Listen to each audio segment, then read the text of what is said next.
mas é um lugar onde todo mundo se conhece. As crianças brincam na rua sem se preocupar. Os vizinhos sabem o nome um do outro, né? É por isso que o caso que eu vou trazer agora chama tanta atenção. Um dos moradores da região vem sendo acusado pela família de uma menina de 9 anos.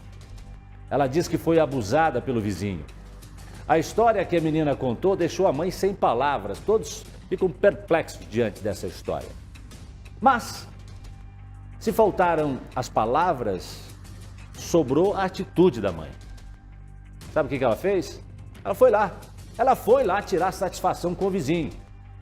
E os detalhes dessa história você confere a partir de agora daquele jeito que só o BG sabe contar.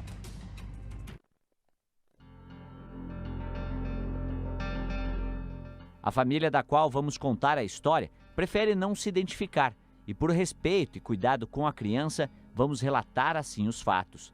Os filhos do casal, um menino de 4 e uma menina de 9 anos, gostam de brincar na rua com outras crianças. Foi num desses dias que a menina relatou algo que ninguém iria imaginar. Num dos dias que estava brincando com as outras crianças na rua, na frente de casa, essa menina foi chamada por um homem. Ele, inclusive, é amigo da família. E para ela, ele prometeu um presente, desde que ela não contasse isso para ninguém. Por telefone, a mãe da criança contou qual era o presente e proibiu os filhos a irem até a casa dele novamente. 2 semanas atrás, ele tinha oferecido um celular para minha menina, mas não era para ela falar para ninguém. Né? Eu achei estranho, né? Porque eu já fui criança, já fui menina, já sei como é que eu já falo psicopata. Depois disso, a mãe da menina ficou desconfiada, mas não imaginava que algo ainda pior podia acontecer. E na última quarta-feira, mais uma vez, as crianças decidiram ir até a frente de casa e brincar com as outras crianças. Foi aí que o irmãozinho dessa menina pediu um doce. E esse homem, mais uma vez, prontamente ofereceu uns chicletes, mas convidou a menina de 9 anos para acompanhá-lo e pegar o doce. Foi nesse momento que ele entrou no carro e ela, apavorada com o que aconteceu nesse veículo, voltou para casa correndo e contou tudo para a mãe. Ela estava chorando, né? Assim eu entrei para pegar o Babalu, daí ele pegou, falou para mim que ele ia me dar o celular, não era para mim contar para ninguém, nem para a esposa dele, nem para a senhora, nem para o pai. E me deu um abraço, pegou na minha bunda, passou a mão na frente minha assim e falou pra mim pegar no pipi dela. Ela fala assim, né? E ela falou, não, tio. E nisso ela foi correndo pra casa. Aí eu chamei ela e ela não saiu. Eu falei, não, quero falar com você e com a tua esposa. Peguei e falei pra ela o que tinha acontecido. Ela falou, o quê? Como é que é isso? Eu falei, eu não esperava isso de você. Eu falei, a gente quer bem você, a gente te admirava. Eu não esperava que você fosse fazer isso com uma criança, né? O vizinho foi preso no mesmo dia e levado para a delegacia de Piraquara, onde negou o abuso. Não é verdade. Nada disso? Não. O irmão menor perguntou se eu tinha chicletes. Eu fui no carro, entreguei os 3 chicletes para ela.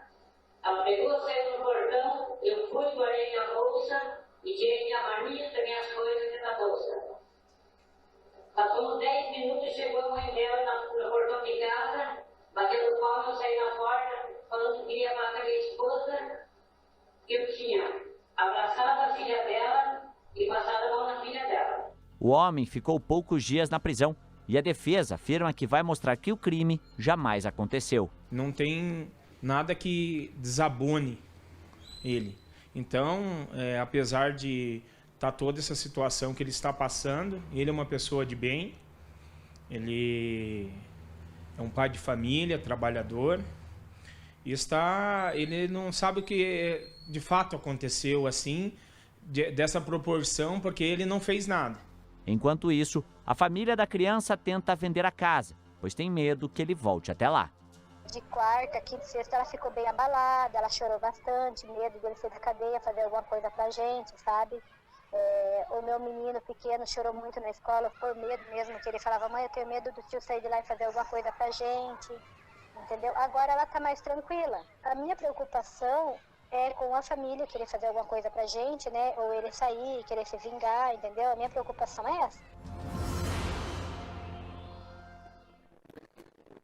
Eu fico só pensando o seguinte, será que do nada uma criança vai tirar uma história dessa?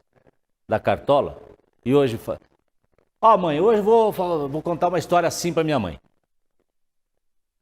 É só o que eu penso. Né? Criança faria isso? Ó, essa criança, aliás, eu imagino que ela é uma criança, uma menina bem cuidada, bem educada, né, e que tem confiança no pai e na mãe, que é aquilo que a gente sempre fala, que a criança precisa ter essa confiança no pai e na mãe para trazer os problemas para o papai e para a mamãe, né? Ela tem que ter essa liberdade, saber que quando ela relata algo que aconteceu com ela, ela não vai ser punida dizendo assim, onde é que ela foi culpada, e sim vai ser defendida. É isso que ela tem que ter confiança, e essa menina teve essa confiança. Mas quando fala assim, poderia ter mentido, a pergunta que eu faço, o que ela ganha com isso? O que ela ganharia contando uma história mentirosa sobre isso? Mas é claro, crianças hoje são ouvidas por psicólogos, a motiva diferente, né? Para exatamente se garantir que não haja a intervenção do adulto na fala dela, né? De uma forma melhor. A justiça entendeu que ele deve responder em liberdade? Claro, é assim que ela entendeu nesse momento, é assim que vai ser respeitado, mas a gente tem aquele temor, se de fato isso aconteceu, né? Se não existem outras crianças que também possam estar passando por isso, né? Que não tenham essa confiança, né? E mais uma vez a história, a reportagem demonstra que os perigos para os menores, para as crianças, estão em torno delas. Na casa, na vizinhança, nas pessoas que elas conhecem. Porque normalmente as pessoas que abusam de crianças são pessoas próximas, porque tem uma relação que pode, né, fazer com que essa criança seja atraída de alguma forma para algum lugar, porque a criança conhece. E a gente fala assim, não fala com estranho não fala, mas se é alguém que ela conhece, ela vai, doutora Márcia. Exatamente, é aquela ideia de que a pessoa que pretende abusar, seja física ou sexualmente das crianças, ela precisa ter acesso a essa criança. Como é que ela vai ter acesso? Normalmente conquistando os pais primeiro. Eu sempre digo assim que o pedófilo é aquele cara que a gente convida para o almoço de domingo. Porque ele sempre é uma pessoa agradável, uma pessoa boa, porque ele precisa disso para ter acesso às crianças, né? A exceção é que realmente seja esse estranho. O estranho sempre é exceção. E sempre tem uma motivação para atrair. Ou tem um pet que você, um bichinho que você queria conhecer, ou um doce, ou um celular, então, enfim, alguma coisa que ele possa manter a conversa, né, com essa criança, inclusive atrair para perto dele. Isso pode acontecer, né? Quero deixar bem claro aqui que nós estamos falando de maneira geral. Em tese, de maneira geral. Aí, esse caso, a polícia é que vai investigar e vai dizer o que houve. E a justiça é que vai bater o martelo. E a justiça bate o martelo. Mas, normalmente, as reportagens e os números demonstram que, infelizmente... Mas o procedimento é esse. O procedimento são pessoas próximas. Estar próximo, exato, ter essa facilidade em chegar perto da criança, que os pais confiem. Nós vimos situação em que aconteceu em festa dentro da casa dos pais, né? Situação em que aconteceu essa pessoa ela tem que ter essa possibilidade de acesso. Tendo essa possibilidade de acesso, ele vai pontuar onde é que é melhor para ele chegar, e também ele precisa estabelecer com a criança um outro limiar de confiança. Por quê? Porque ela não pode contar para ninguém. Então, o que temos que fazer nossas crianças saberem que podem contar tudo para a gente. Podem não, devem contar tudo. E que elas serão, sim, protegidas e acolhidas. Olha, nós já mostramos aqui no Balanço Geral vários casos de crimes, assaltos e roubos que os bandidos acabam levando